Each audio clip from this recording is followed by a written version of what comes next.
जब अंजलि जी को फाइनली पता चलता है कि श्याम जी गलत थे तो वो अपने बेबी का अबॉर्शन करवा देना चाहते हैं और वहीं बाकी घर के सभी सदस्य भगवत गीता के लिए घर से बाहर चले जाते हैं। इस रात्रि खुशी जी घर पर अकेली होती है और रात्रि को ज़ोर ज़ोर से बिजली कड़कने लगती है और तेज़ी से आवाज़ चलने लगती है।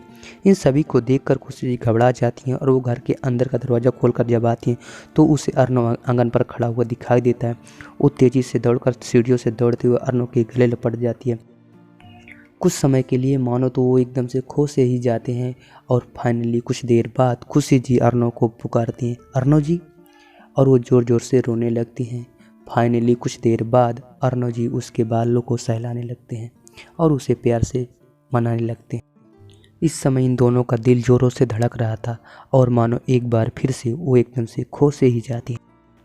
कुछ देर बाद कमरे की लाइट ऑन हो जाती है तो खुशी जी देखती हैं कि वहाँ पर तो कमरे में ढेर सारे गुलाब के फूल पड़े हैं। इन सबको देखकर खुशी जी एकदम से मानो हैरान सी हो जाती हैं और उनकी सांसें थम सी जाती हैं।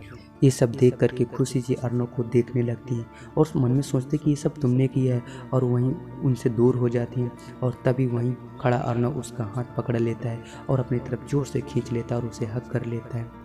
तभी एक बार फिर से वो एकदम से मानो खो से ही जाते हैं और तभी अर्नव बोलता है कि एक बार तुमने मुझसे कहा था कि जब तुम मुझे हक कर लोगी तब मैं समझ लूँगा कि तुमने मुझे अपने पति के रूप में स्वीकार कर लिया है। और तभी वहीं खड़ा अर्नव उसके गालों को पकड़ लेता है और उसको प्यार से किस करने की कोशिश करने लगता है।